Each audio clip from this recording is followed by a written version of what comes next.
Շնորհակալություն, պարոն վարչապետ, շնորհակալ եմ զեկույցի համար։ Կցանկանամ խոսենք ընտանիքի անապահովության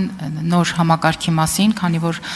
թե կառավարության նիստին, թե այսօր զեկույցի ժամանակ դուք շատ կարևորեցիք այս հարցը եւ բավականին հետաքրքիր է, որ ամբողջ զեկույցի ընթացքում դուք նաեւ կարմիր թելի պես այսպես տանում եք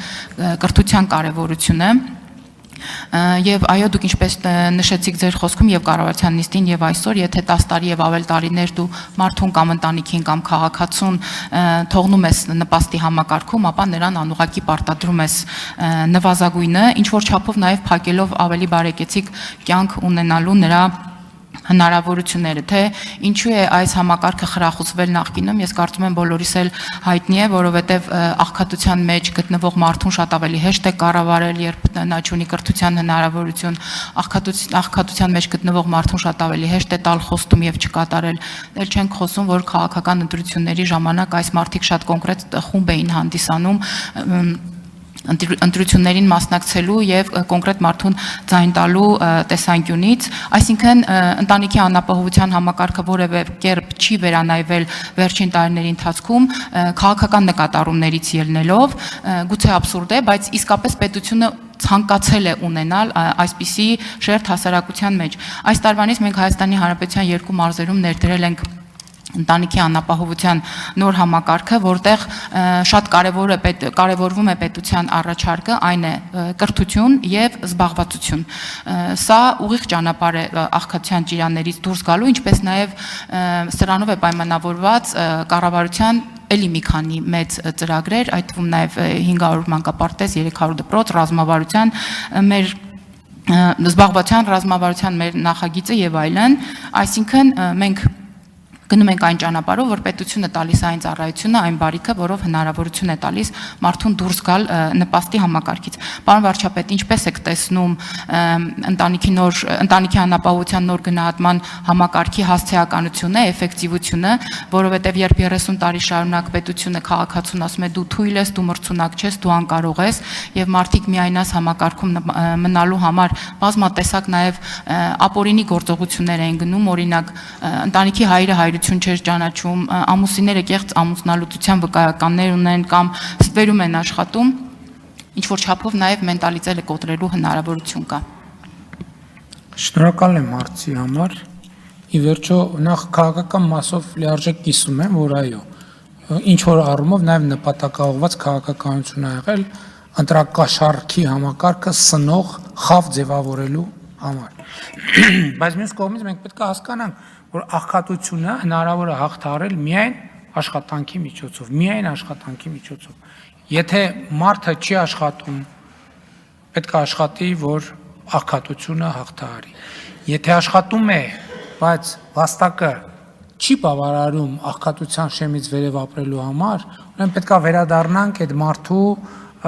պատրաստության հարցին, այսինքն կրթության հարցին, այն տրամաբանության, որ կրթությունը միայն համալսարանը չի եւ այլն, այսինքն մասնագիտական վերապատրաստում, կարողությունների զարգացում եւ այլն եւ այդպես շարունակ, ուրիշ տարբերակ չկա։ Եվ մենք շատ այո, քաղաքական առումով ցանկացած կառավարության համար շատ բարդ է դա ասելը, որովհետեւ նա նախ բան է ստեղծում։ Թվում է թե կառավարությունը բավարար չափով հոգատար չի խավի նկատմամբ, բայց ես դրա համար հիմա ամենուր ասում եմ լավ մարդը հաց չունի, եկեք տանենք հաց տանք, հաջորդ օրը գնանք տեսնենք ինչ եղավ, հաջորդ օրն է մարդը հաց չունի, չենք կարող անտարբեր լինենք, մի անգամ էլի տանենք հաց տանք, 4-րդ օրը գնանք տեսնենք ինչ ա փոխվել այդ մարդու կյանքում, կպարզվի, որ ինքը էլի հաց չունի, ու ոչ մի բան իր կյանքում չի փոխվել, 5-րդ օրն էլ, 20-րդ օրն էլ, առաջի ամիսն է, 10-րդ ամիսն է, առաջի տարին էլ, 5-րդ տարին էլ, 10-րդ տարին էլ, բայց մարդուն մենք բան ենք անում, ինքնությունից զրկում ենք, մարդուն դատապարտում ենք աղքատության, էլ չեմ ասում, բայ ում հաշվին այդ հացը տանք, ում հաշվին տանք, բայց խողովակի խնդիր կա, ճանապարհի խնդիր կա, մանկապարտեզի խնդիր կա, բանի առողջապահության խնդիր կա, անվտանգության խնդիր կա, ում հաշվին տանք։ Պետք է գումար գեներացվի, չէ՞։ Չէ, ես չեմ շղթում, կան խավ, որը բացարձակապես աշխատունակ չի։ Դա պետության հոգացության ներքո պետք է լինեն այդ մարդիկ։ Բայց եթե բոլոր նրանք, ովքեր ի վիճակի են աշխատել, նրանք, ովքեր ի վիճակի չեն աշխատել, նրանց ուղղված օգնությունը կլինի ավելի շոշափելի, հասցեական եւ ավելի արդյունավետ։ Սրա մասին է խոսքը։ Եվ այո, դպրոցը, դպրոցական կրթությունը, մասնագիտական կրթությունը եւ ուսուցումը, քոլեջների համակարգը, բուհական համակարգի բարեփոխումը, այս ամեն ինչ իրար հետ փոխկապակցված են։ Չի կարա լինի, որ այն օղակներում մենք այլ տրամաբանություն զարգացնենք, վերջում ուրիշ արդյունք ստանանք։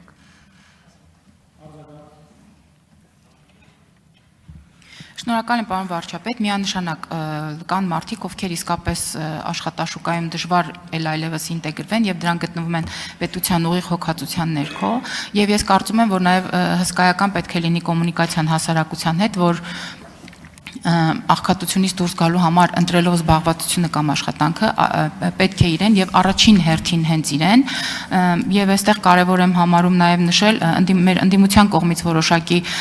քննադատությունները, մեր ընդդիմությունը որոշ դեպքերում շատ անհասկանալի վարքագիծ է դրսևորում, այսպես չկողմնորոշված են եւ մինչ մենք օրինակ այս նախագծի եւ այլ ծառայությունների միջոցով փորձում ենք հաղթահարել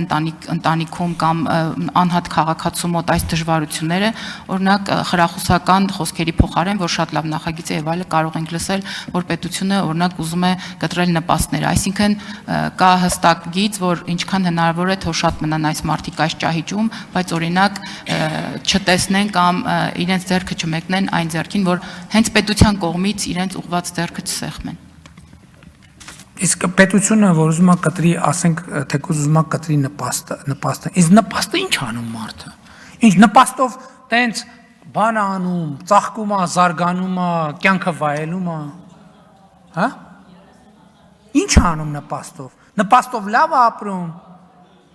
Էլ չեմ ասում ես այդ հարկերի մասին օրինակը, որ բերում ենք, ենթադրենք մարդը աղքատության պայմաններում ապրում է եւ ունի, ասենք, 1000 մետր հող կամ 5000 մետր հող։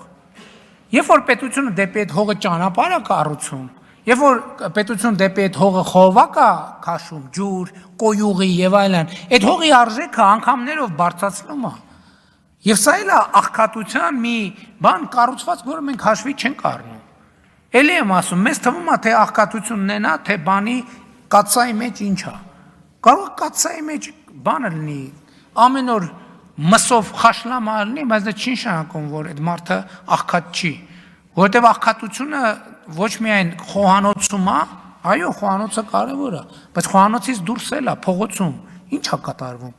Այդ եմ ասում, ցեխակոլոլ գյուղում հնարավոր չի ոչ աղքատ ապրել, հնարավոր չի ուղղակի։